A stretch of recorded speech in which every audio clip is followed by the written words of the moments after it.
Hi, it's Caleb with Terrytown RV. I'm out here at a 2022 Jayco J-Flight 174BH, and we're going to do an orientation today. We'll start up here in the front. We have a manual crank tongue jack. Crank it to the left to lower it. Crank it to the right. That's going to raise it up.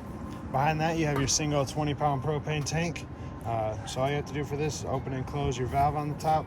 Right, turn it to the right, it closes it. Turn it to the left, it opens it. Then you have your battery behind that. You do have room for up to 2 batteries here. You will have to get a double battery box. If you were to do that, it's not going to fit 2 single battery boxes there. But you do have the capability of fitting 2 batteries in there. On the side here, you have a couple stickers with vehicle information. There's VIN numbers on there for the unit. You can get your tire pressures over here on the left one. There's cargo capacity and carrying weights, things like that. And you can see here on your side marker cameras, or your side marker lights, that you have a camera prep. There's going to be one of those on either side of the unit.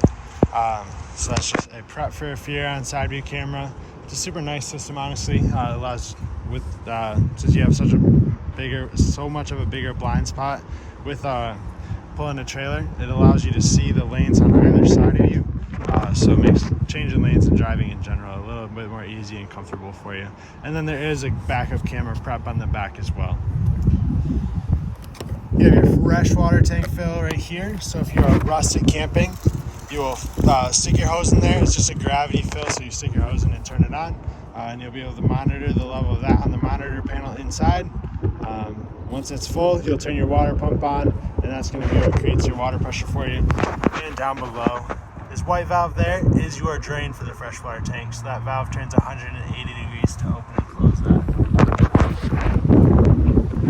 You have your hookup for your 30 amp power cord right here. It's just a standard twist lock cord. I do recommend you use a 30 amp surge guard in line with that to help protect the electronics on the unit. It's a lot cheaper to replace your surge guard than it is to replace all the electronics and diagnose that and everything. So just a recommendation there. And then back here, up in the top, you have input for cable and satellite. So if you're staying at a campground that has cable hookup, or if you have a portable satellite dish, that's where you hook up to. You have your water heater here. This is gas and electric. Inside are going to be the switches to turn that on. For the electric portion, make sure you have 110 power hookup. And for the gas portion, make sure your propane is turned on. Down at the bottom is where your drain is. This cap right here is going to tighten over that. It's a 1 1/16 inch socket that you put on there. They use to tighten that. Once that's tightened down, you'll want to fill the tank here with water before you turn it on. So you turn your water on either through your water pump or through your city water connection, which we'll go over in just a second. And then you let this tank fill. To know that there's water in the tank, you can pull in your pressure relief valve, and once water comes out of there, that'll signify that it's full. Once it's full, you can turn it on gas or electric. If you turn it on when it's empty and there's no water in the tank, that's going to burn up your heating elements, and you'll have to get those replaced. Then when you're all done camping or using the unit, just take your drain cap off and let the water drain out from there. That way you don't have water just sitting in the tank there and going stagnant. It gets kind of gross that way. So city water connection is right here. This is going to be for full hookup camping. So if you're hooked up to water full time, or you want to run water at your house, just hook a hose up here, turn it on, and that'll be what creates your water pressure for you. I do recommend with this that you use a water pressure regulator, just to help lower the PSI a little bit. A lot of times city water is rated more for a house than an RV. And they don't use the same fittings and everything, so these can't withstand that water pressure. So you use a water pressure regulator. That's going to lower the PSI into a reasonable range for the RV here. Down at the bottom, you have your sewer tank drains, or black tank on the right, gray tank on the left, labeled for you, and the handles are color coordinated. So when you go to drain these, hook your hose up to the drain. You'll put your black tank handle on the right. That's going to drain your water from the toilet tank. And then on the left, once your black tank is done, pull that gray handle, and that gray dirty single shower water is going to help to rinse the black toilet water out of your hose. Once those are both empty, close the valves up there, close your sewer cap, and then you can store your sewer hose right in your bumper here. Just slide it in there. That way it's not in your other compartment getting anything gross and nasty, because obviously they do get pretty gross. And then on the back here, you do also have a spare tire with a cover and that backup camera prep that I mentioned earlier.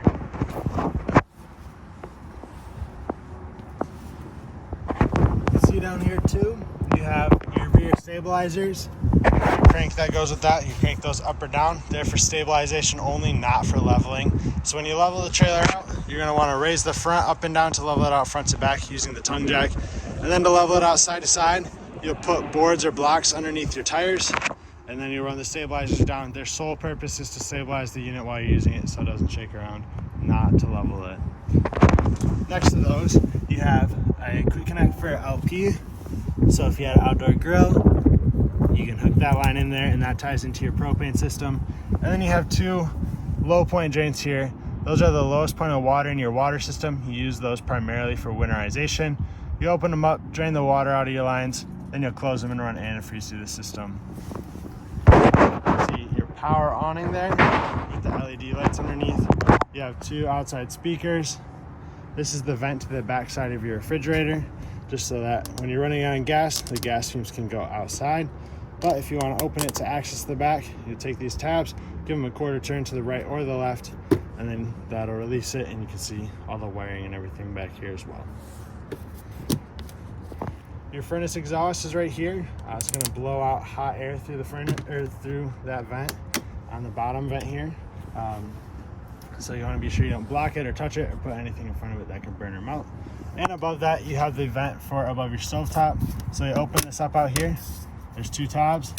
They pop open and that flap will be able to move freely. Then you'll turn your fan on above the stove so that it can vent the steam or anything outside.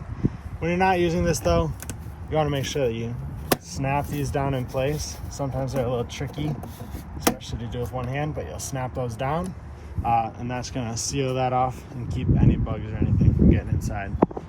You have two 110 outlets out here with the weather cover on them. And then your entry door with the fold-up step. So just pick up and slide it back into place, pick up and pull it out. And then we have your fuel storage compartment. As you can see in here, you have your hitch and the weight distribution bars. Information packet for that.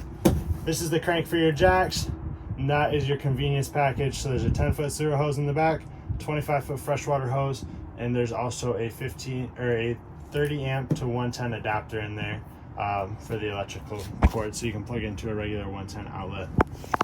But that's going to be everything outside. We'll make our way inside now. And up just inside the door here at the top, you have the controls for your awning. So awning in and awning out. Hold on, awning out. That's going to start to extend. Just be aware of where your door is when you're opening this, because that arm is right behind it. Your awning is not going to stop automatically though, so you do want to keep an eye on it as you run it out. There's going to be a little fabric piece that hangs down at the end, and you'll see the bare awning tube as well. That's going to be your signal that it's fully extended. So there's that fabric, there's the awning tube, and that's fully extended. On either of your arms, there is adjustment right here. If you pull down, you'll be able to do it with just one hand, but it's going to bend at this elbow, and that's going to allow you to pitch water off one way or the other so that it doesn't pool on top. And we'll retract this because it's a little windy out. But before you retract the awning, you want to make sure that you put those arms back to straight. The arms are also on a gas strut that you can see there. That's going to allow for a little bit of movement. And if there is enough water that pools up, if you forgot to have the awning tilted one way or the other, it'll eventually drain off. It'll just dump all the water off of one side, whichever one gets weighed down more. Then you have two light switches in here. One on the left is going to be for your awning lights outside. This interior one is going to be for your ceiling lights. All your lights in here do have a push button in the center of them, so you can turn those on and off individually. And then you have your monitor panel here, so you can check the levels of your battery, fresh tank, black tank, and gray tank. As those tanks fill up, they'll light up corresponding to what level they're at. Then you have the switch for your water pump here at the bottom. So once your freshwater tank is filled, flip that switch on so that you can use the water in your tank. And then you have water heater on gas, water heater on electric. Once again, gas, you need the propane, electric, you need 110 power. You can run both of those individually, or you can run them at the same time. That's going to be your most efficient way of heating them up, is to run them at the same time. But if you run them individually, gas will heat up faster than the electric portion, but it will use your propane. If you're hooked up to electric, I recommend you just run off of electric, because when you're staying at a campground, you don't pay for the electrical there. We'll make our way into the kitchen. So you have a location for your TV here. There's your connections in the back, and this is your antenna booster as well. So when that green light's on, your antenna is on. If you are hooked up to cable or satellite, push the little button, and that's going to turn that off, and you'll be able to get cable and satellite channels. And this is also prepped for a 12-volt TV there. So if you have a 12-volt TV, that'll work to plug in there. You have your microwave up top here, just the push button to open it. It's going to be pretty standard there, like one at your house would be. Then you have light and fan. Remember, when you're using that fan, to open the vent outside. Your keys are here on your sink. Everything is key to like, so you use one key for every lock. So that'll work for your compartment doors as well as your entry door. Then you have the 2-burner stove top here. To light this, you'll turn this button on first. That's going to do the lights, and it's also going to activate your igniter on here, so you have an igniter on each burner. And then when you go push this in to high, that's going to allow that to light up. If you turn this light off, there's no igniter on there anymore. Below that is your furnace. That's just the vent for it. When you turn your furnace on, you're going to come back here. And up at the top, you have your, this is both your on-off, and it's going to set your temperature. So the further you slide that to the right, the warmer the temperature. If you push it all the way to the left, you'll hear it kind of click into place. That's off. And then it's going to show the actual temperature in here at the bottom. There's a little red tab in there that'll line up to where the temperature's at. And then for your refrigerator, all your controls are right here in the middle. Right now it's on auto, so it's going to automatically switch between gas and electric based off of what source is available. It prefers electric, so since we're plugged in, it's running off of 110 power. If you're on auto and you don't have 110 power, it's going to switch over to gas. So make sure your propane is turned on. If it fails to light on gas, this light is going to start flashing. Typically that means your tanks are empty or you forgot to open them up. So go double check that. You can also run this on gas only if you push it all the way to the right. And then you have your temperature settings here. 5 obviously is the coldest.